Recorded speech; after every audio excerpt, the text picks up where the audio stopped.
Greetings, my name is Sanlyn Buxner, and I am from the Planetary Science Institute and the University of Arizona in Tucson, Arizona.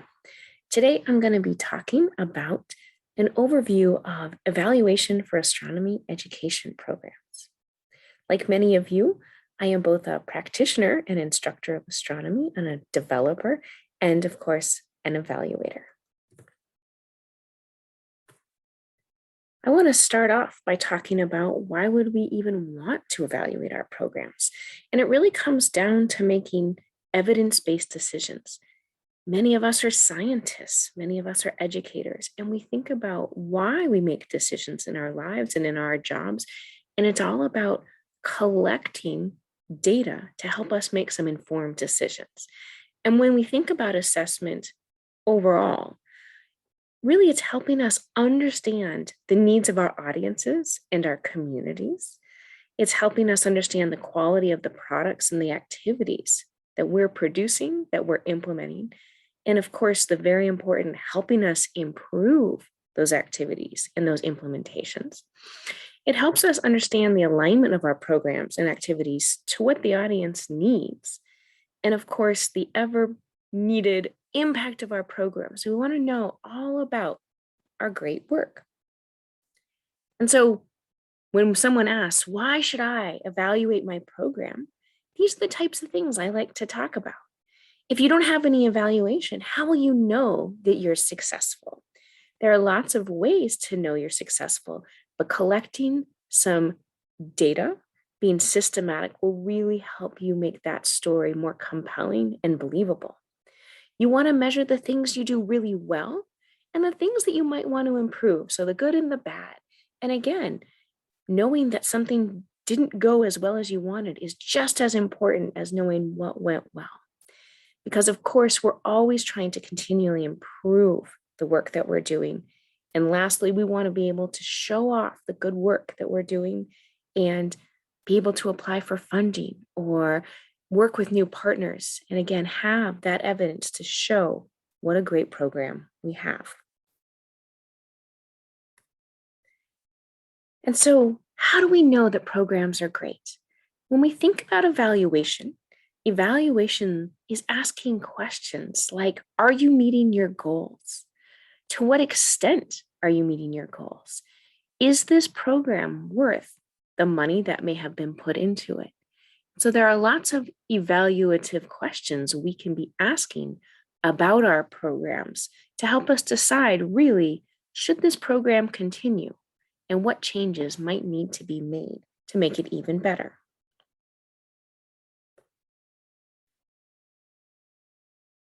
When we think about evaluation, there are lots of words that get used, and we may not be familiar with all of them. And so I just want to give us a little overview so that we're all on the same page when we think about it. And so there are different types of evaluation and different timing. And as the overview, we want to think about when might we do these activities? When might we collect and analyze this data? And so I like to think about it in 3 distinct time points. The first is before you start your work. This is when you're planning. Right? You haven't even gotten off the ground. You're thinking about, what do I want to do? So we can do some evaluation then. The second is during your work, as you implement your program. It's really informing changes as you get going so that you know these things work well, these things need to be changed to meet audience needs or our needs better. And then lastly, we collect data at the conclusion of the program or after it's been implemented. This helps us understand the things that, again, went well, but then what were the impacts of the activities? And so when we think about the places, if you're doing it right before and as you're planning, in that proposal writing, if you're applying for funding, or your program planning, if you're at the beginning, a lot of this is what we call front-end evaluation. And we'll talk about that in a moment.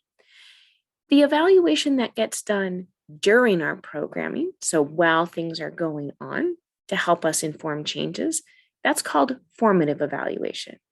And then the evaluation we do at the end often in the reports that we are submitting to our funders or our other stakeholders. That's the summative evaluation. And I'm going to briefly go through each of these to try and give us some concrete examples. Front-end evaluation really does get done at the beginning.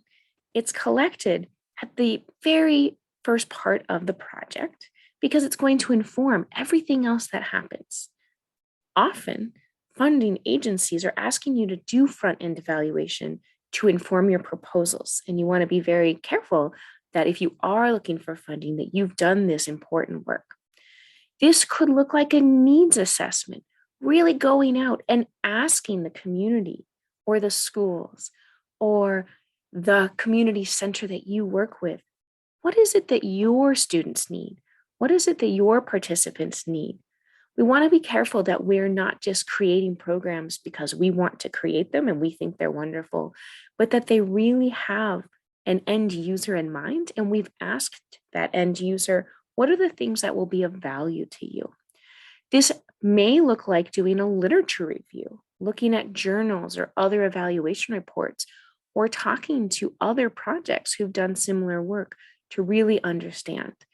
The take-home message of the front-end evaluation is you want to do some work up front in the community of what other people have learned and what that community wants. Because if there's no community who wants or needs our product, we should probably try something else.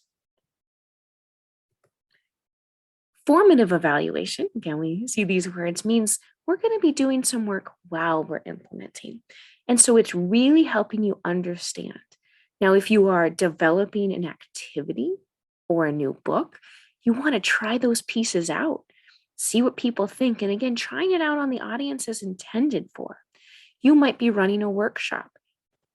The formative evaluation might be at the end of each piece. Hey, what can we do better in the next hour to make this go well? Or it might be at the end of the day. If you have a 5-day workshop, at the end of the day, what are things we can do better tomorrow? It doesn't mean you're going to change your curriculum in real time, but it does help us understand what are the things that we can change to make things run more smoothly. The most important part of all this is you're collecting data that's actionable.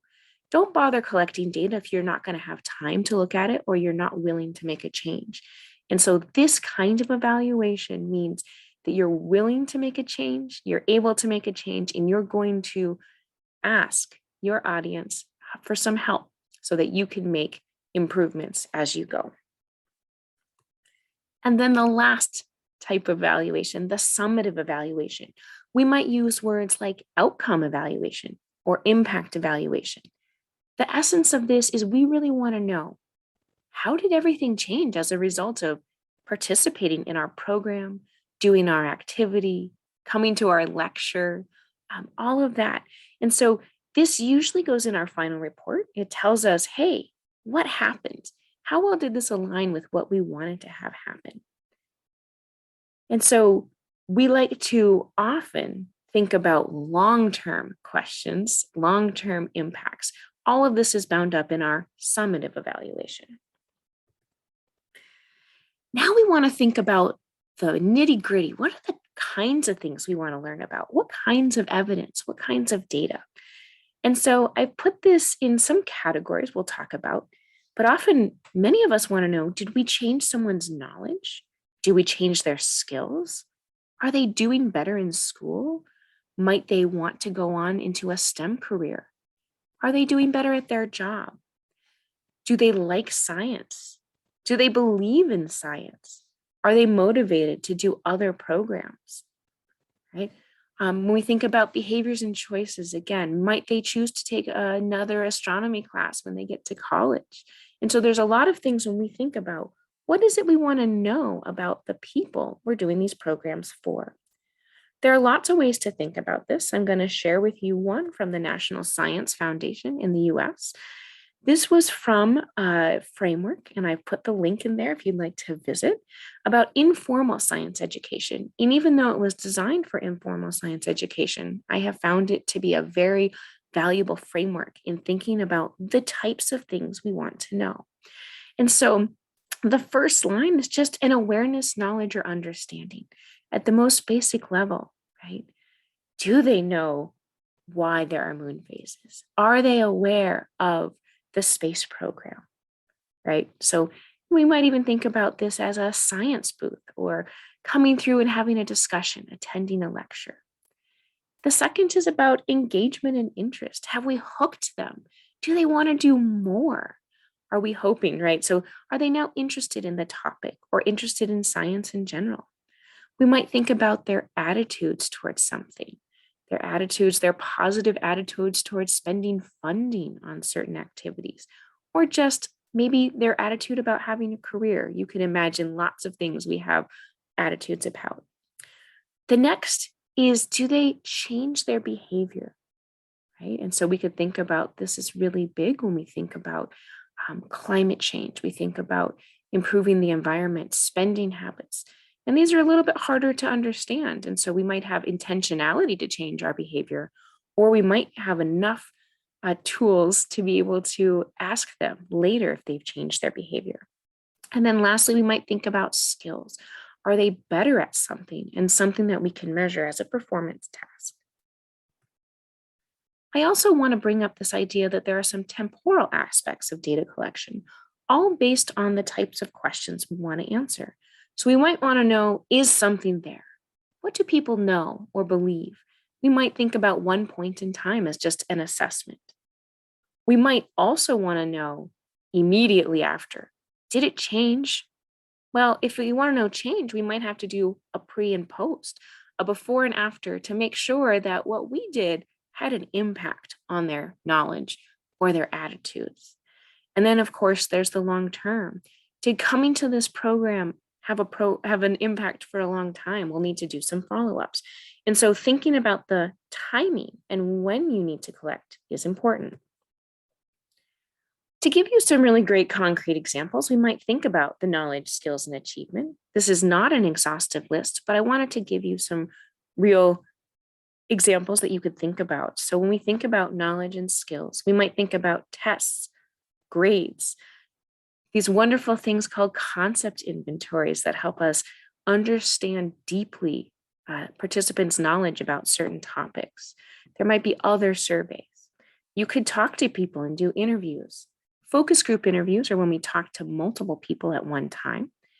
We could talk to the participants of a program or others around the participants, like their instructors or their supervisors. We might want to look at artifacts of student works, their portfolios. Now, it's important to know that if you are going to look at artifacts of student work, you'll need to use things like rubrics, how we try to score work, very much like we might do as instructors. And lastly, we might take observations, looking at participants while they're doing activities or after they're done.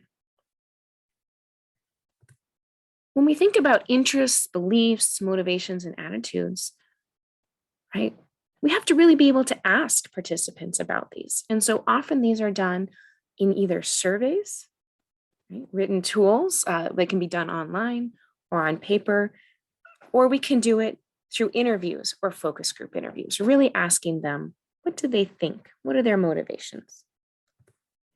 And then when we think about behaviors or choices, we might want to do follow-up surveys, asking them if they have made different choices.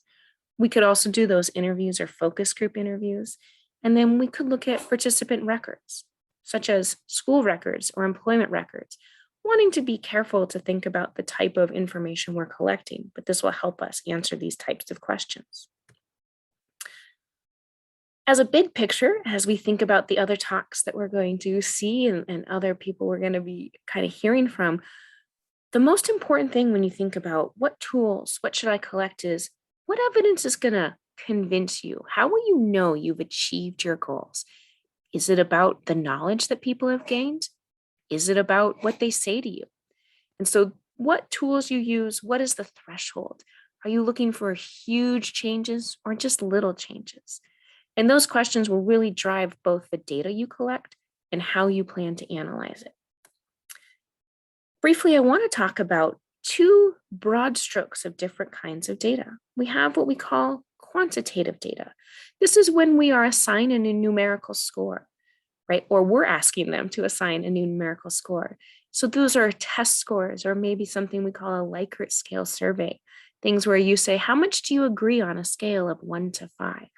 You might count time or number of participants that came to this part of an exhibit. But when we think about quantitative data, we can do things like descriptive statistics and comparisons. We also have another type called qualitative data. This data is much more descriptive, and it is often in participants' words. These are things that they tell us in open-ended survey items or through essays. We might observe them, or we might be doing interviews. But this is really useful in evaluation because it helps us make the sense of our quantitative data. It helps us dive into why they answered the way they did. So let me give, right? Really interestingly, we need to think that any type of data can be quantified. So even if you interview someone, you could go through and count words and quantify it. So we want to think how we're using that data. Each type of data, both qualitative and quantitative, lend themselves to different types of evaluation questions. I like to say that using both quantitative and qualitative really supports the kind of evaluation many of us want to do, and I encourage us to use both if possible. Here's an example of using both quantitative and qualitative data. You might do a large survey of 1,000 students to really understand their knowledge about a topic, their interest, and perhaps their career plans. And so you have 1,000 survey responses, but they're all quantitative. But you want to know a little bit more about it. And so you select 20 students, right, to get more information about why they chose those interest responses and really ask them deeply about those career plans so that you can now report on a large scale with that quantitative data and really much more descriptively with some quotes and some examples with your qualitative data. It is important to know that the effort level of doing large quantitative data may be much less than talking to 20 people and really analyzing it. And that's something to think about. I do want to touch briefly on the idea of research versus evaluation. They are similar in data collection and analysis, but they're very different in their purpose, the types of questions we might be asking, and what we do with that data. Evaluation is really helping us understand the quality of our products, if we're meeting our goals, and how we want to think about future projects. Research is really about understanding phenomenon and generalizing information about people at large. There's a really nice discussion of this at this link that I've left here. This is also on the resource page. I also want to talk a little bit about internal versus external evaluation. We talk about it all the time. And so internal evaluation is often done by someone who's close to us, who knows the topic, who knows us, and can give us really quick feedback. Okay? They're a trusted advisor. They're not maybe running the program, but they're helping us make improvements. It could be done on the front end, the formative or the summative. And often internal evaluators are faster and less expensive.